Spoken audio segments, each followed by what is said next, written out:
ఆవకాయ ఆంజనేయ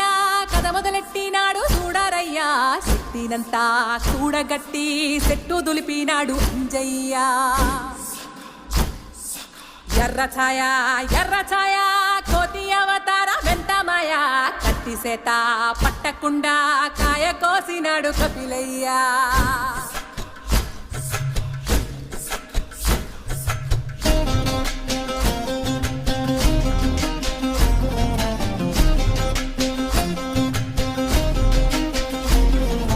అంజనమ్మ ముందు మంజుల్ పుంజుల్ సీడి మామిడి ముక్కలు కుప్పల్ తెప్పల్